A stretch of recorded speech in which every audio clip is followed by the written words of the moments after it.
world is changing faster than ever. What used to take decades is now taking years or even months. What you see right now is the illusion that people have had for many decades about the workplace being this secure place to work the rest of your life. For the first time in the history of our nation, our children will not do as well as us. We've seen our friends get laid off. We've been laid off. We've had our pay cut. People are overworked and underpaid. They seem to have less time and less freedom. They live under constant pressure. This is going to be forced. And so even if your employer loves you, they may have to cut you. There's something wrong that on Monday morning, the heart attack rate increases by 35%. Technology is accelerating, job security is declining. It just doesn't seem like the old models of making a living are as reliable as they used to be. Every aspect of our lives, there's a better way out there, but we're still doing it the old way. We live in the greatest country on the planet, and there are a lot of people sitting around complaining and being cynical. Like everyone's whining about this old model, and I'm like, why don't you leave it? Look at all this over here. Look at all this opportunity. Since so much of our lives revolve around our work and the way we make our living, many people are thinking there just has to be a better way. The answer is to become an entrepreneur, to become your own boss. I think you have to be a business owner. I can't, the only time I ever say to someone it'd be great to be an employee is when they've already told me they've surrendered. I only tell people who are wounded spiritually that they should be an employee. And it's that feeling that you get when you pick up the backpack off the little Cub Scout and say, don't worry, little guy, we'll get you back to the camp. You know, it is in no way a kindness when I tell someone they'd be a great employee. The other status symbol really increasingly is lifestyle. I mean, people can own their own business, maybe even work out of their house. I tell you, people admire that, like, gosh, I wish I could do that. The spirit of the entrepreneur is to be a risk taker and to be resourceful and unstoppable and to have a vision of yourself beyond where you are and not willing to settle for life as it is. Think about the great entrepreneurs. They're visionary. They have heart. They're willing to do today what others won't so they can do tomorrow what others can't. Personally, I don't think of the new economy, the old economy. I create my own economy. The entrepreneur's in control. I decide what the economy is going to be like. In the world of entrepreneurship, there are no limits. You can make as much as you want, depending on how much you want to work and how smart you are and how great a team you put together. There's no more lifetime rewarding business than being an entrepreneur. Why in America, where anyone could be anything, would people want to give up their freedom and become effectively a modern-day slave, told shut up and be here every morning at 7:30, leave at 5:30, and do what I tell you? If people decide to become an entrepreneur and work for themselves, they have some traditional options, but they're riskier than you might think. Any kind of a retail business, retail build-outs is extremely expensive. Even just these small little yogurt stores where they're putting little yogurt machines and you get all the different flavors, you're spending $200,000, $300,000, $400,000 to open a yogurt shop. I would love to buy a Dunkin' Donuts, but it's $500,000 or so to start. I don't quite have that just-in-case money. Risking lose it all, and most guys do 2 or 3 times, and even big guys like Branson, because I'm such a fan of his, half his companies don't work. If you make $1 million, your problems are going to go. If you make $1 billion, your problems are really going to go. Just the opposite. You and I know when you're making $1 million, you got $1 million responsibilities. You make $1 billion, you got 1,000 times $1 million responsibilities. And most people say, I'd love to be my own boss. 70% of Americans would love to be their own boss, according to recent polls. But they don't know how to get there. Because what are you going to do? One, you could buy an existing business. If somebody's selling an existing business, you have to ask why. Usually because it's probably hard. It's probably not making as much money as they hoped. 2, they could buy a franchise. A little less risk, proven system, but it's expensive to be able to do that. 3, they could start something from scratch. And that's where a lot of people feel like, I don't have the chops to do it. I don't have the money. I don't have the product idea. I don't have the expertise. I don't have whatever it's going to take to be able to get there, and I can't risk my family to do it. So, 4th, they could become an investor. A lot of people in this town invest to try and figure out a way, but you got to be pretty smart with that game too, right? I think the bottom line for the 4 traditional options is they take money, sometimes a lot of it. They take expertise, and they take time.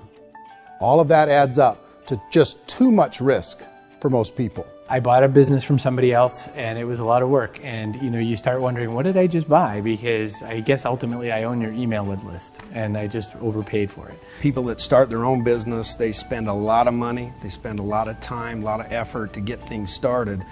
And the more you invest on the upfront, the harder you typically work at it. I can tell you what the success rate is of a restaurant. What is it? They're crazy enough. About 90% of them fail. About 90%. In how quickly? Year or less. Wow. And if we're talking non-franchise, we're talking franchise, Sure. That's totally different. Yeah. But our students aren't getting franchise restaurants.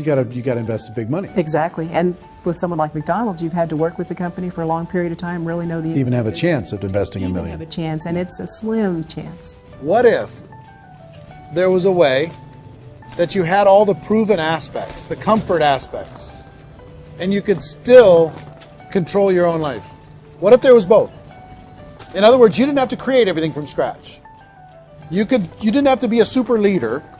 All you had to do, what if there was a proven product already? You didn't have to create the product. And there's a proven system already, proven training already. Everything except an employer. That was the only thing that you didn't have. Do you think more people would be open to working for themselves in that environment?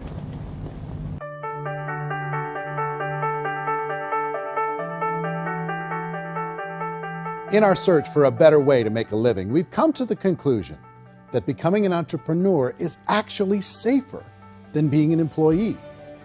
And through our look at the entrepreneurial options, one particular path kept coming up from expert after expert. And I think most people will find it surprising because it's certainly a non-traditional business model. That model is for people to start their own business and become an entrepreneur through the creation of a network marketing business. Some people call it direct selling because the product is being sold directly from the manufacturer to the end consumer, cutting out the middlemen. Other people call it multi-level marketing, or MLM, because there are multiple levels of commissions paid. The most common term today is network marketing, because network marketing best describes using a large group of independent distributors, independent entrepreneurs, to move a product or service more efficiently. So my friend here, Donald Trump, and I, we always write about the network marketing industry. And the reason we support the network marketing industry is because it really is a business school for entrepreneurs. Because most people come out of school looking for a paycheck. Oh, that's terrible. I went to network marketing like that. I think if it didn't exist, we should invent it. It is that good. I think direct selling is a great way to do business today. It's very easy to get into that industry, and you can be self-employed, be, in effect, an entrepreneur. When we see multi-billionaires adding network marketing companies to their portfolio of companies, that would be a clue. When we see people who are very famous authors and very famous business people endorsing the industry, that would be a clue. These network marketing companies aren't $50 million companies. They're billions and billions of dollars. They lead the stock market. They're major companies. When we're going to get it? You know, and you're going to school to work for a paycheck. But if you want to be rich, be an entrepreneur. And network marketing gives you the spirit to be an entrepreneur. A traditional company will spend up to 50% of their total revenue on marketing. Network marketing companies use a different approach. Instead of having all that extensive marketing expense, they utilize a network of independent distributors to do the marketing for them. Now, why do they do this?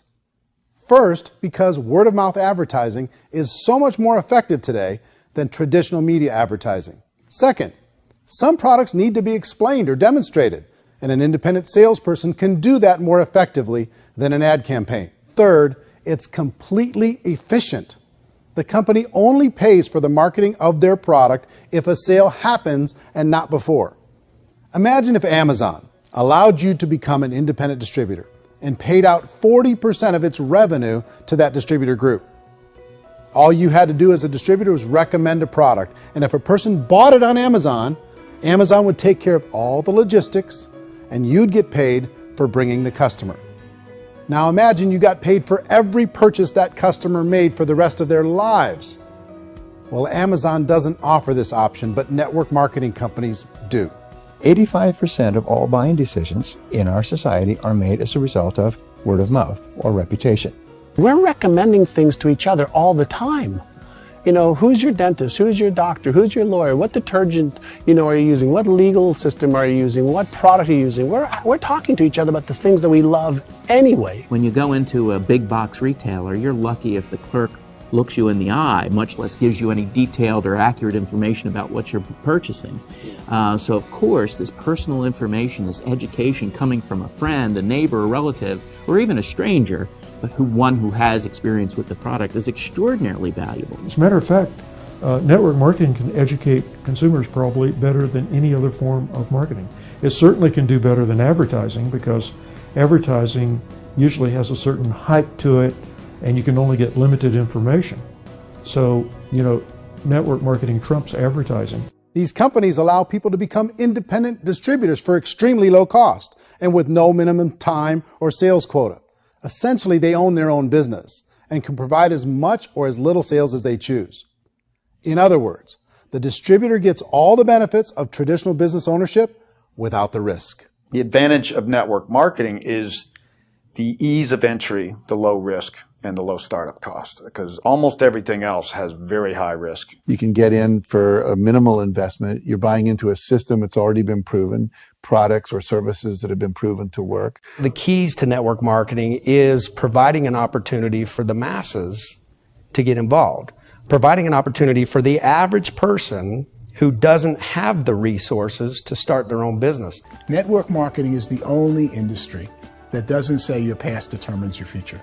It looks at your past and says, okay, now what can we train you to do so you can have a great future? Every other employer out there wants to exploit you for what you already know, not teach you something new. According to the Direct Selling Association, if you add up all the network marketing companies around the world, they combine to do over $178 billion a year in retail sales. To give you an idea of how big that really is, the NFL, the National Football League, does approximately $9 billion a year. The music industry does a little more than $16 billion a year, and the movie industry does about $80 billion a year.